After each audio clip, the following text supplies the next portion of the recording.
Good evening, everyone, and thank you for joining us tonight on another episode of Spanning the Need. Tonight, we're going to talk with Barb Ewing, CEO of the Youngstown Business Incubator in downtown Youngstown, one of the best incubators in the world. And that's really good to say, especially in downtown Youngstown. Barb, thank you for joining me. It's always a pleasure. Thank you, Tony. I'm glad to be here with you. So let's talk about, so you're the new CEO. You've been in about 2 years. Is that about right? Give or take? Going on 4. Well, I'm rounding the halfway point. Yeah. So, and before that, I was there for 7 years before that. So, I'm new in spirit only, like I'm young in spirit only. So, I definitely have some what's the word I'm looking for? Some road tread on me. I've been around the block a couple times. Well, and that's something that, let's talk about that. You come with a very big background of economic development and some other business entrepreneurs. So talk about kind of how you started your career and how you got to where you are now. Well, mine is not a story that was well planned, and I haven't had a clear vision of where I wanted to be. It really was more of a situation that I came out of college with a liberal arts degree. I knew how to write and to assimilate information, and I had the very good fortune to land a job with Jim Kostler when he ran the Better Business Bureau. It was an entry-level position. There was nothing glorious about it, but I loved that job. I loved the work that the Bureau did. We had really a great team at that time, and I threw myself into that job heart and soul. And, my husband at the time felt like I could be making more money somewhere else, but I loved the mission and I loved the people that I worked with. And so, I gave it my all and had a strong sense, and actually it was something that Jim instilled in me as well. There's a book called The 4 Agreements, and 2 of the truisms of this book are be impeccable with your word and be impeccable with your work, do good work. And so I knew that from the book, but I also knew just in having a conversation with Jim one day, I had given him an off-the-cuff answer, and it was the wrong answer. It was the wrong answer. And I had moved into somebody else's position at the time. She had left for another job, and I took over her position. And when I gave him that answer, and he went and checked out and found out that I was wrong, he said, the one thing about Karen that I will tell you I love best about her is that she never guesses. If she doesn't know the answer to a question, she goes to the trouble of finding out what the answer is rather than just giving me an answer. And I really thought long and hard about that. And when you really think about that, you understand, you can really see the wisdom of it. Having an answer at your fingertips, just knowing something off the cuff, that's a good thing, but it's not the same as being willing to always just double check and to make sure that you know what your facts are. And that was such a moment for me. In that moment, I really learned a very valuable lesson that has carried forward for other things throughout my career. I moved from there. I went over to the chamber when Jim left the Better Business Bureau and went over to the chamber. I went as well. My position at that time was to build membership, but I eventually transitioned into a government affairs position. And as I was working with the members of our state delegation, I just knew I had to prove myself to them. And I only had one shot. If I ever gave them one time information that wasn't accurate or wasn't well researched, if I didn't follow up on something that I told them that I'd do, that I would lose whatever faith or whatever trust I was building with them. And it has led me on this path, not a straight line by any stretch of the imagination, but because of that, doors have opened for me. And, a little bit of good luck. And that's some good advice to learn. If you don't know the answer, be honest about it. Say, hey, I don't know the answer, but let me go find it and I'll get you that answer. And I think some people may not understand that, but in certain positions, you learn that. Yeah, and I had that play out on the other side once for a really important project for the Mahoning Valley, dealing with a member of a federal agency. It happened to be the Corps of Engineers, and he really staked a lot on information that was inaccurate. And there was a lot of face lost for him and for everybody else that was supporting that project. It can really have damning consequences and be devastating to an organization. So it is good advice for everything that you're doing. Well, you see that playing out here in the election, or actually just in everyday life now with misinformation, disinformation, fake news. Here's a story that, hey, we just had. But wait a minute. That's not even the correct story. You have one sentence that's the correct quote, but the rest of the story has been tamed to go somewhere else where it should have never gone. Right. And I tell people all the time, I will never unfriend somebody on Facebook for their opinion. I may snooze them for a while so that I can have a little break, but I will never unfriend anybody for their opinions. But if people are knowingly posting things that are inaccurate or misleading and they get called out for it and they won't take it down, that's pretty much my straw that I'm done. I mean, you've got to have the integrity to be willing to retract stuff that is not accurate. And I think people that do that, like I'll give you a perfectly good example. I posted a picture of a storm a while back ago, and I pulled it from a news source I thought was reliable. Make sense? Mm-hmm. Well, from what I found out, that picture, the media got it and said, well, it was a fake picture. Someone sent it to us that had nothing to do with the storm. So I then retracted it and wrote something on my Facebook page to say, hey, I'm not here to do fake news. I'm here to give you correct information. And this was probably about a year or two ago. And it just, you thought you do your research, but then you kind of fall into play and say, hey, unfortunately, we're not perfect. Right. Yeah. I remember that story. I can't remember what was wrong about the storm. I don't remember the specifics of it.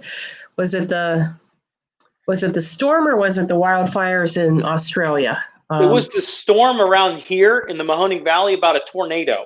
Okay. Because the clouds were so you would think that coming from a reliable news source, well, they even got fooled.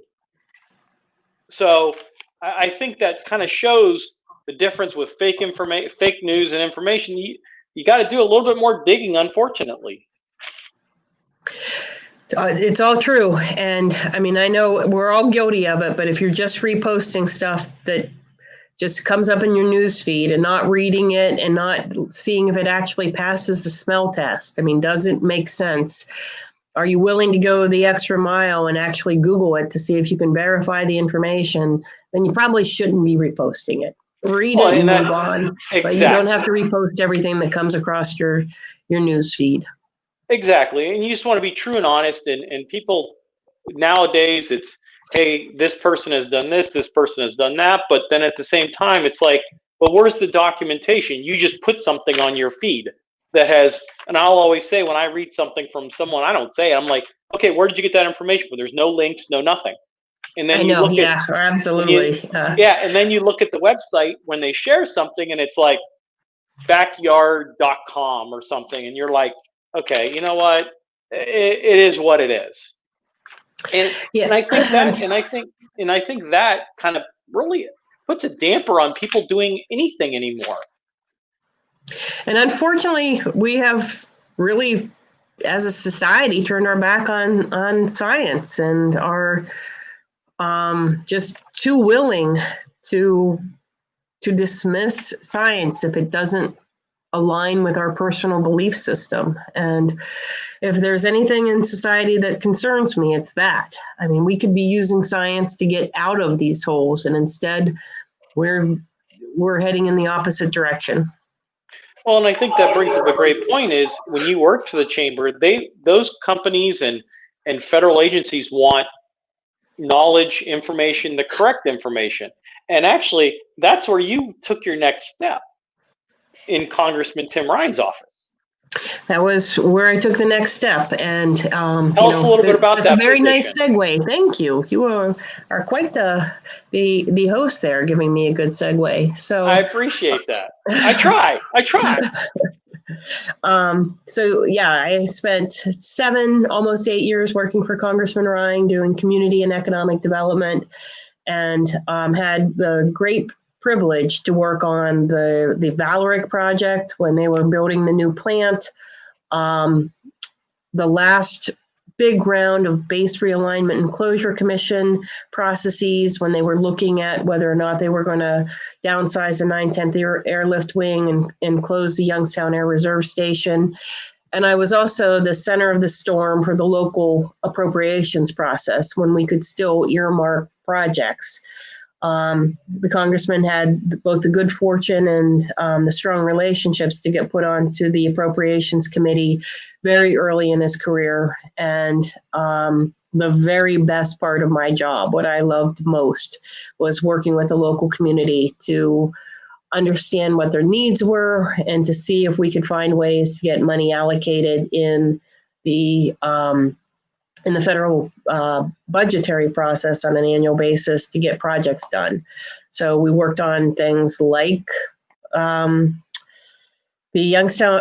Warren Amphitheater and the bike path and some money for Packard Museum. Lots of different community projects we were able to secure federal funding for and, make a difference in the community.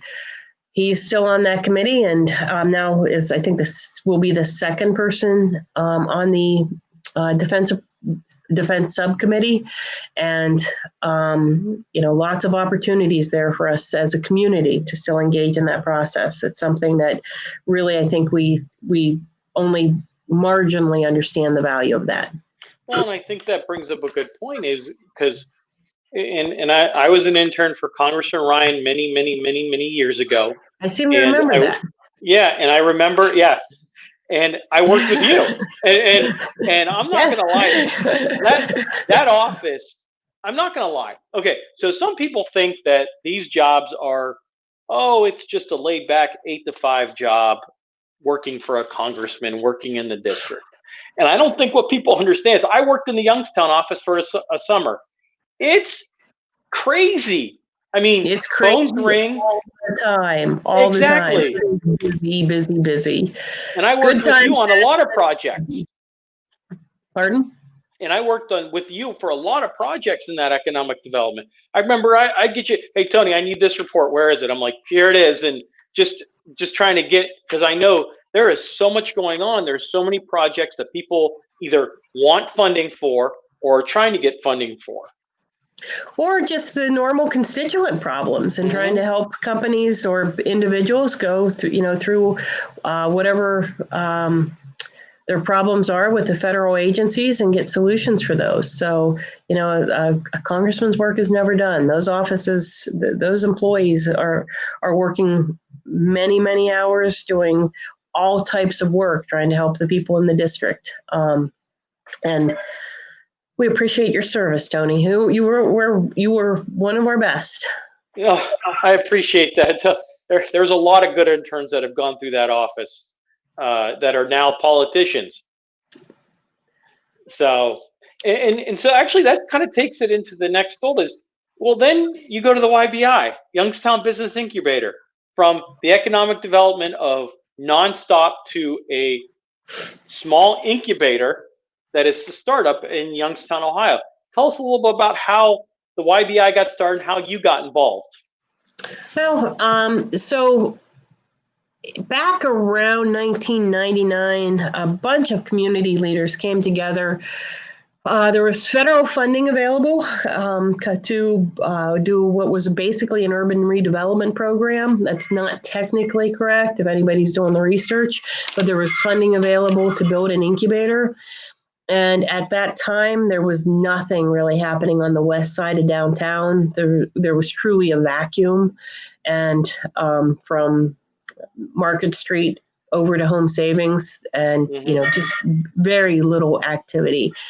And community leaders came together and secured the federal funding to do at least the first phase of the project initially. Right. I think they did the first 2 floors, and then they secured additional dollars later to do the upper floors.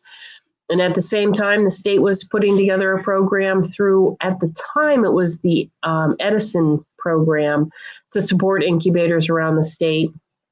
And I think wasn't that through Governor Taft's office? No, this would have been when it was still Voinovich. Governor Voinovich. Voinovich. Yeah, and so they had funded YBI initially when we were just a general purpose incubator, so working with any type of company that came through the door.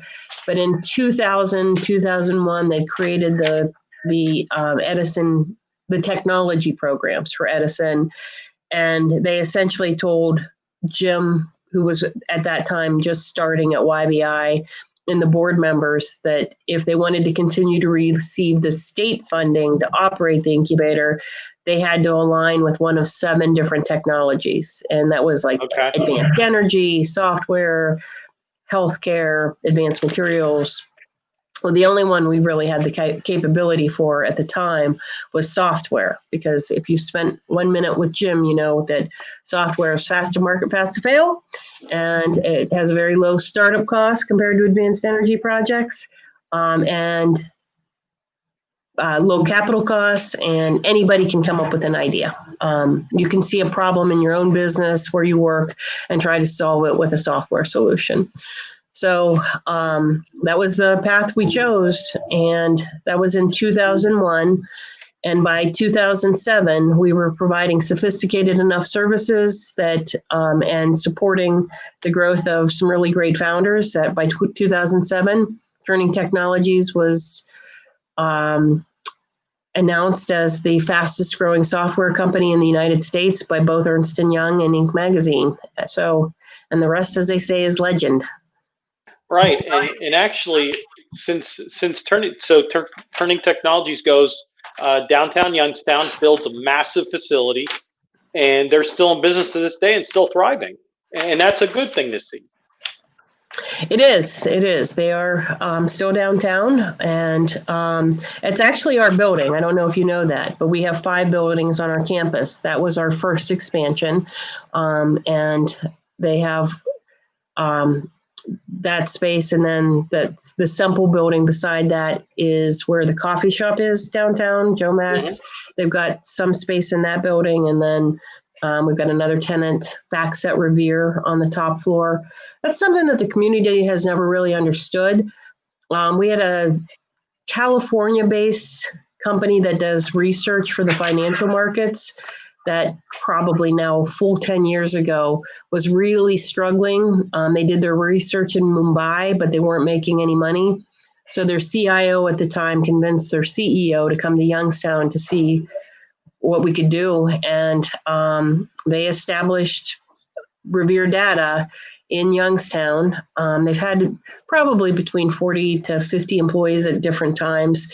And I don't know, 5 years ago, they were acquired by FactSet, which is the second largest provider of information to the financial markets, to Bloomberg. Correct. Which is the name that everybody... Which is a massive corporation. Yeah. So that's one of our lesser known stories. It doesn't get told as often as some of the other stories.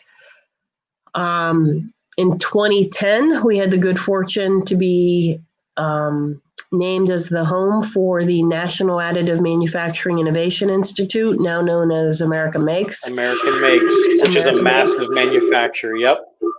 And they are the federally funded research program around additive manufacturing or 3D printing. They're really a connector, a convener.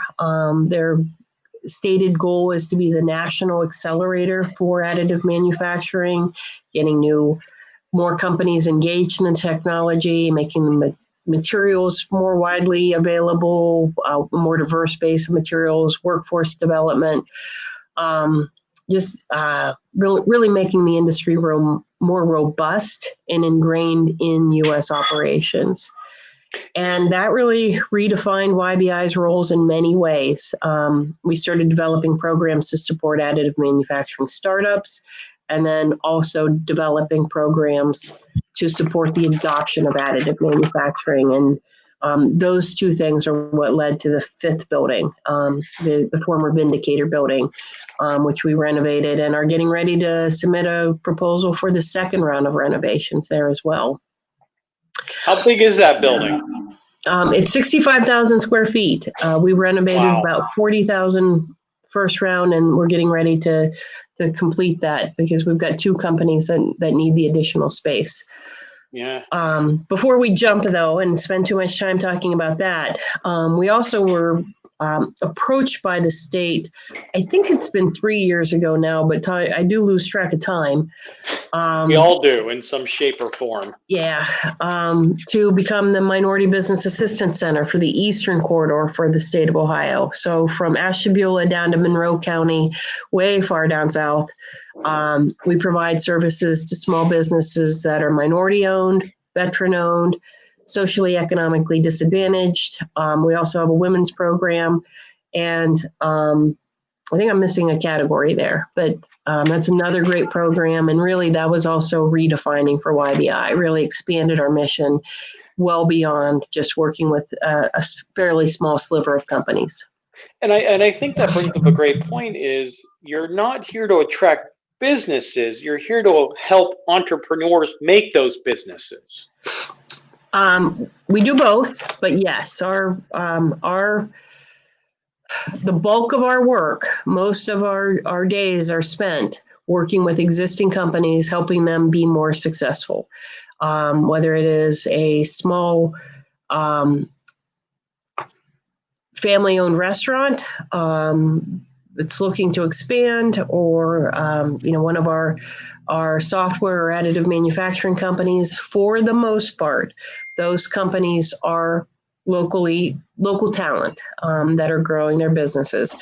But we do have exceptions to that rule, and we do have a number of companies like Revere FactSet, like Fitz Frames, the eyeglass company that's using 3D printing to make custom fit glasses. I should have worn my glasses. That wasn't very clever of me.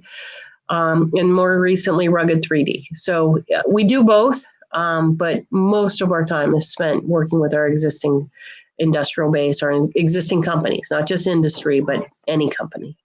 How many companies do you have under your portfolio right now? Do you have any idea? Well, it depends on, it depends is the right answer. It depends. So for the Entrepreneurial Signature Program, that is the technology startup program, we're part of the Northeast Ohio startup community through Jumpstart. And I think we work with somewhere between 75 to 100 companies through that.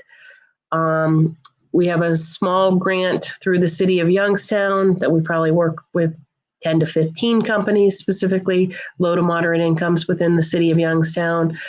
Our MBAC program at any given time is probably working with another 50 to 75 different companies in different stages. I mean, some of that more or less meaningful, depending upon where they're at. And then our additive manufacturing team has a couple very large grants that they're working on, including a program right now, one with Goodyear Tire and Rubber, and also one with Valoric, our local steel company, helping them integrate additive into their operations. But then we have any number of smaller projects that are going on at the same time. So it just depends on which angle you're looking from. Well, and so let me ask you this. If someone wanted to look for expertise, entrepreneurship, do they just call your office? Is it that Call our easy? office, go to our website. We've got any number of different ways of coming in. Our tagline is elevating every entrepreneur, and we are trying to streamline our processes so that as an entrepreneur comes through our door, we are figuring out behind the scenes where do they fit in and which program are they eligible for. So there's a button on our website that will link you into our staff, but they can call. Certainly they can call. And we've got all of the different social media platforms. I'm sure that if somebody is looking to find a way to engage with us, they'll find one. Yeah, and I think that's a good thing. And one thing that I really enjoy, and you're kind of one of those untold. The YBI is one of those untold stories itself. It's the small incubator that became a big incubator in the world and got noticed in 2014, if I'm correct. That's That right was here. when Yep. that was when you were ranked #1 incubator in the world, and there's hundreds of different types of incubators in the world. And how did that feel when you won the #1 in the world? That had to be some just accomplishment and achievement. Well, it took a long time, I think, for it to really sink in.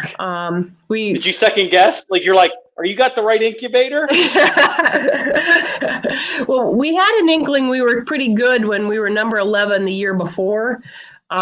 So we knew we were in the running, but they wouldn't tell us. I mean, they just kept, they were real cagey with the information as it was coming out. And John and Jim kept saying, we think we're #1. And I'm like, they're crazy. They're crazy. But in fact, they were right. We were ranked #1. And one of my favorite pictures on Facebook just came up. The year that we were ranked number 11, one of the city council members had joked and said something like, can't you just kind of maybe tear off one of those ones so that it says you're #1? And so when we were awarded, when we went from number 11 to #1, we had a crew come in and they put a great big X, great big red X over one of over the second #1 and the number 11, so that we were clearly identified as #1 in the world. And now we have a new sign, but that's one of my favorite memories of that time, was just seeing that. And that's so classic Youngstown, Yeah. Classic. That is. It is, because it's small, steel town, been through a lot, gets this national recognition, well, world recognition. And I just have to ask this question: how were you notified? Oh, well, the think tank that put it together, we had lots of conversation with them, lots and lots of conversations. So we had a pretty good idea before the press announcement, just based upon all of the back and forth. We did have a pretty good, but we were truly notified by phone. I mean, that it was inkled pretty heavily prior to it. So Answer the phone when we call. Don't answer voicemail. Just answer the phone. More or less. So let's take that in 2014 and say, okay, you win this. How does this change you after that? Like the next 12 to 16 months, what happened? Anything? Or was it normal, business as normal?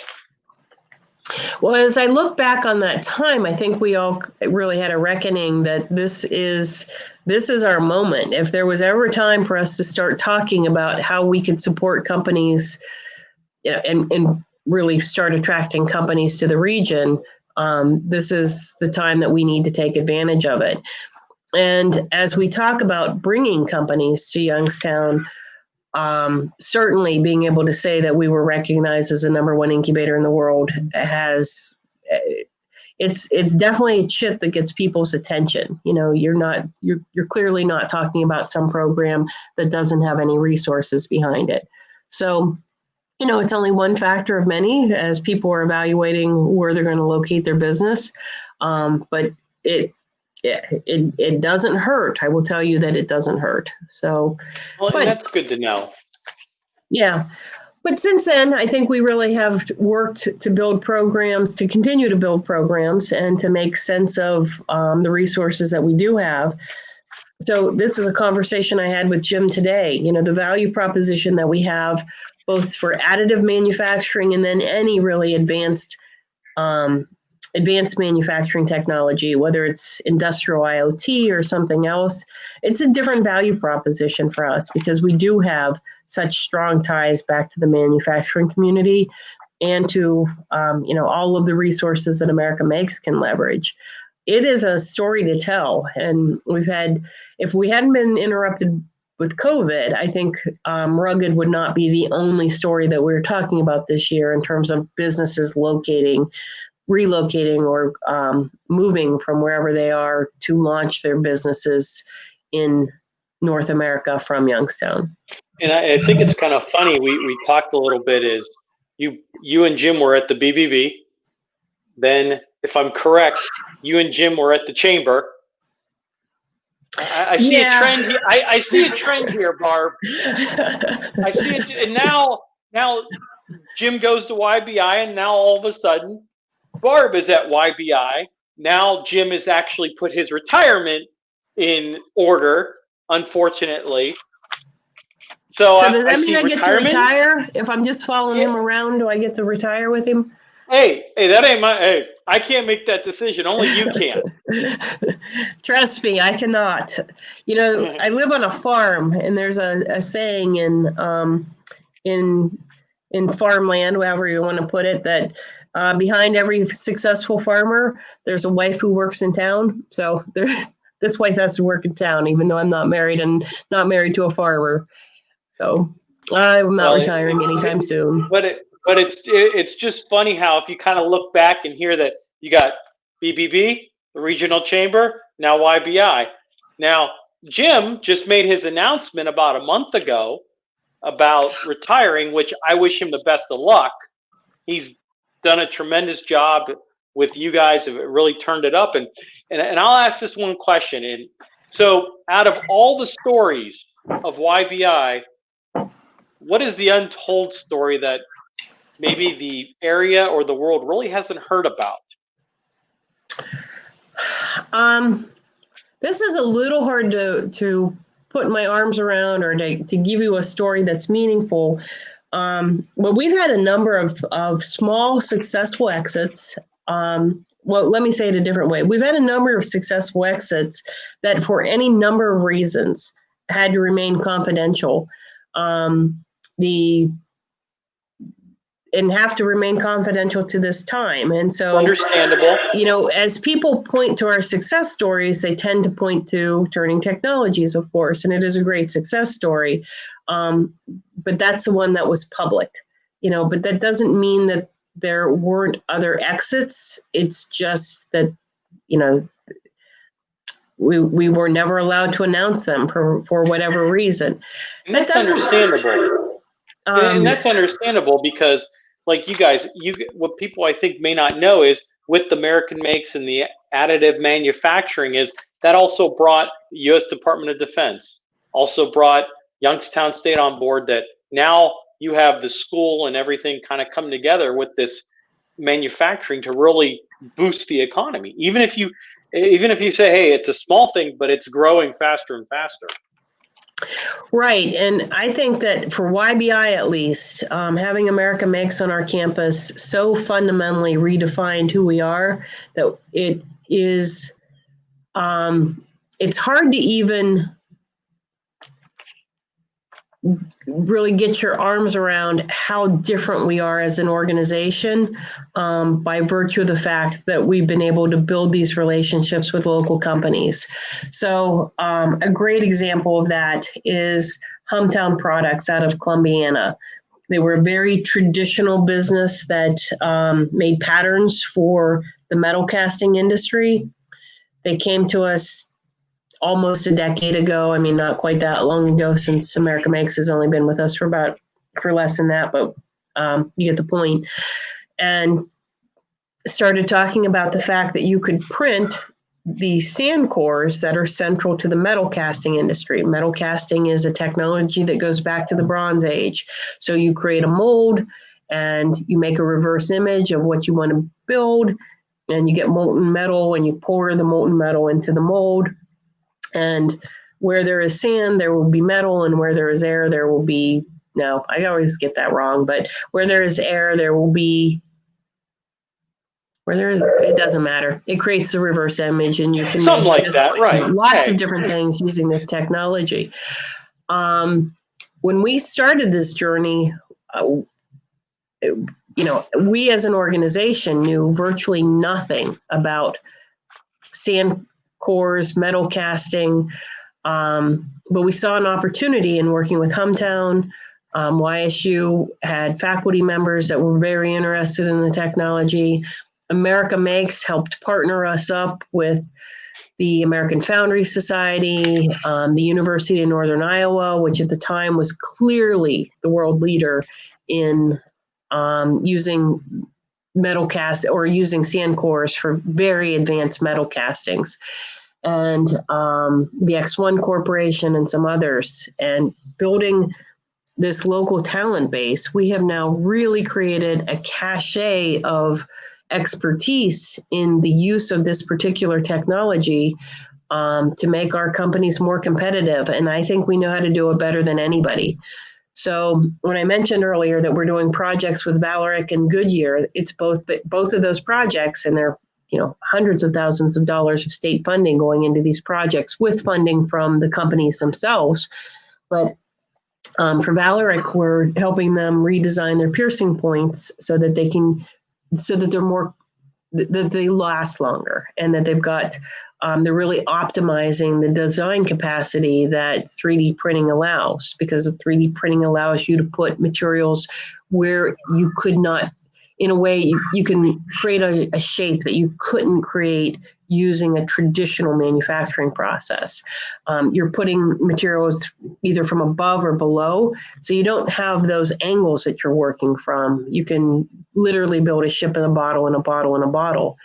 So 3D printing lets you do things that you can't do using other technologies. And I guess that would have been a better answer for you if I thought about it, about what is our untold story, but we talk about it so much that maybe it's not an untold story. It's just not one that people appreciate the region's knowledge in this, and how great this partnership between America Makes, YBI, and YSU has been in building these relationships and strengthening our local industrial base.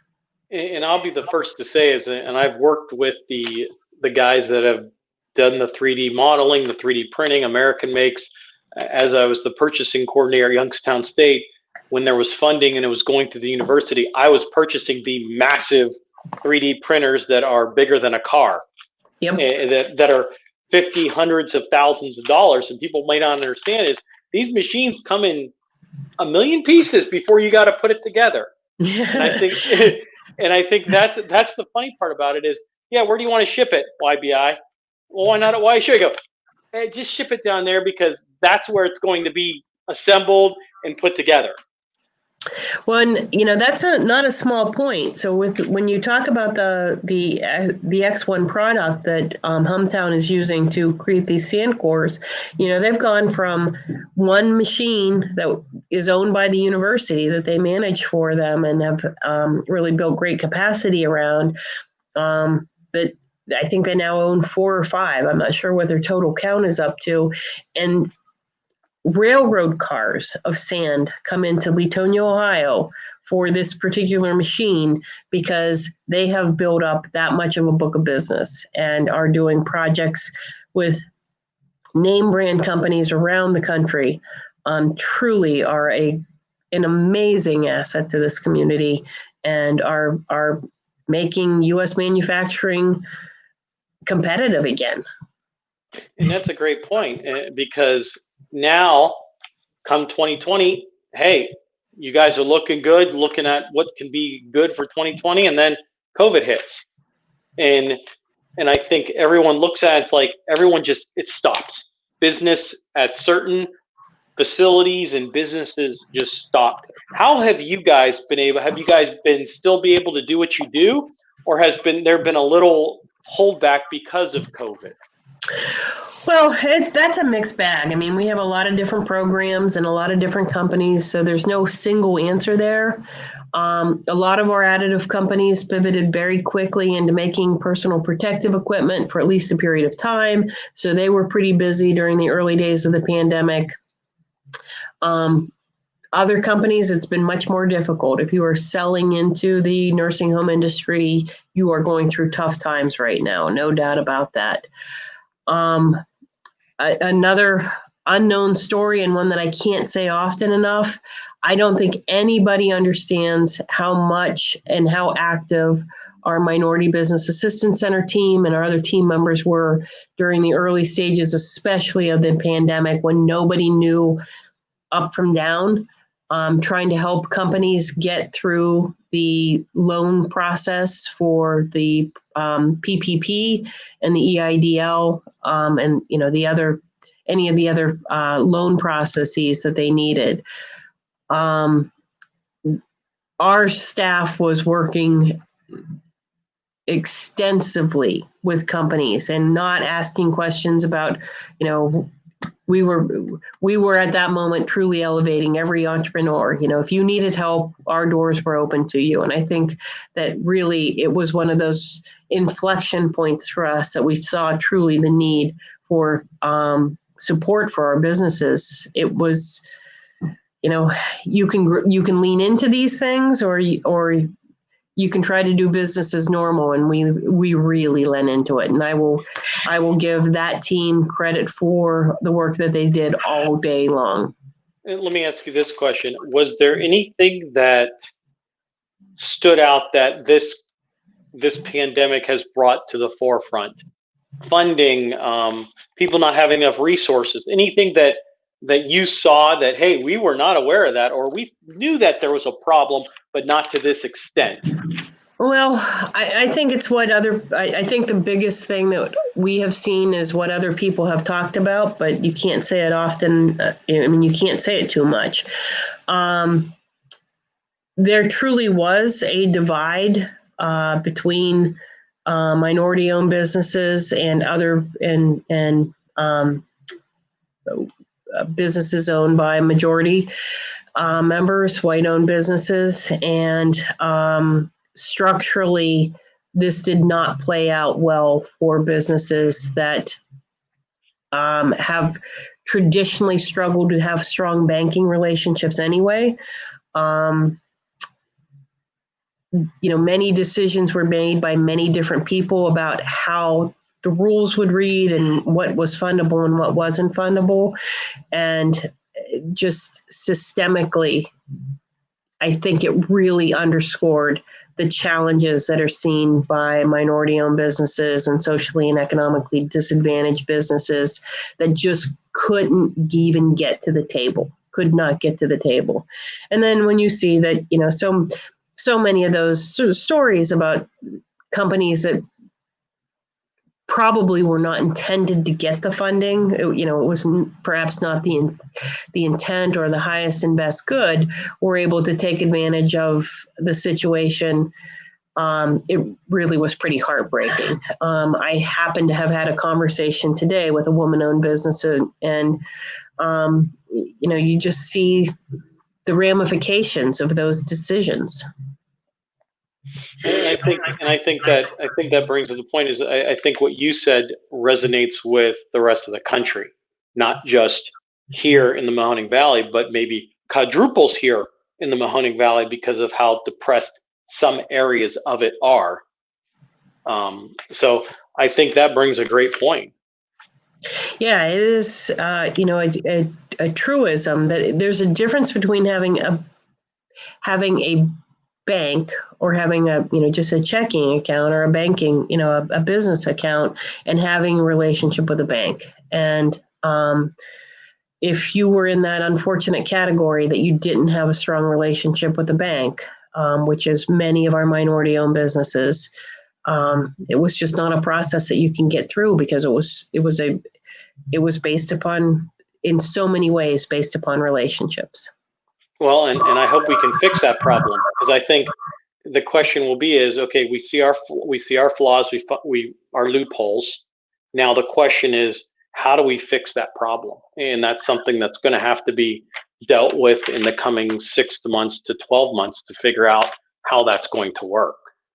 Right. I mean, as you look at this summer and all of the different things that have played out, and the tragedies that have unfolded, and the protests, and it is sad to say that we are still so much in a position of just left versus right, red versus blue, that we're not really having conversations about fixing the problem. We're just, I think, not even shouting at each other, just, shouting internally at talking to ourselves. Everybody's preaching to the choir and not really looking for the solutions that are clearly out there, and that I think we want to get to. But until we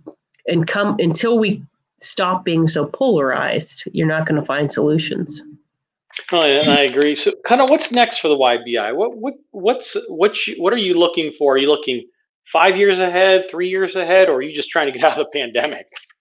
Well, I think both of those statements are true. We are in the process of writing our either 3 or 5 year strategic plan. I mean, we're only just starting that. So we are in the process of working on our next strategic plan. But there's also an element of, it's pretty hard to plan for the future when you don't know when the future is going to start. So we're also just planning for 2021 right now and trying to take stock of where we are as an organization. What resources do we have going into 2021? What programs do we think will continue? What won't continue? And building and rebuilding from there, taking a good hard look at what we do well and maybe where we need to have some improvements. We've got a survey that will be going out to community members soon and sooner to help give us feedback in terms of what priorities we should be looking at and what other areas, what we do well and where we can improve upon, and really just also some honest feedback about what the needs are in the community. That saying, to hammer everything looks like a nail, we see things the way we see things. And sometimes you do have to step back and ask other people for some input so that you can see things more clearly. And I agree with that, because you only see what you see kind of in your bubble. And I think getting input on what people assume, which you never want anyone to assume. You want them to know, like we talked a little bit about earlier, we want you to know facts about the organization or what we're doing, so you can make an educated decision on what that may be, if it's invest in your organization or do a variety of different stuff. Right. I mean, if people don't really know what you're doing, then first off, that's not helpful to them and it's not helpful to you. But then at the same time, they can't help you be better. That you've got to start with some kind of an education process. Oh, and that's a great point. And anything you can tell us that you haven't announced yet, that you're going to be announcing, other than the survey coming out? Anything you want to announce on the show? More than happy to. Nice try. Come on, Barb, give me some. I worked for you. I helped you out. Help a fellow friend out. Give me an announcement, other than Jim retiring. Oh, let me see. Oh, no, I don't really have anything right now. Nothing that's I tried. In trouble. So, you're George. What do you mean you're the CEO? No one's gonna yell at you, or Jim's not gonna yell at you. You have no idea what my life is really like. Jim's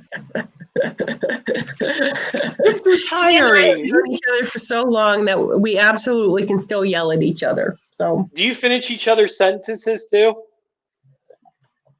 I'm sure we do. Yeah, I'm sure we do. I can't think of an example of that, but yes, I'm quite sure we do. No example needed. I think I'll just give people the images that they worked at BBB together, then they all went to the regional chamber. Jim went to the YBI, and then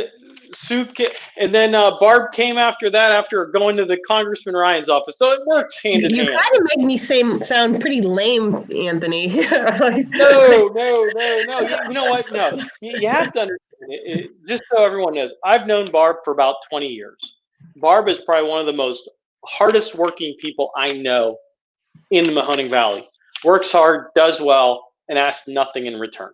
So trust me, when I say you've jumped from different organizations, because you do good in what you do.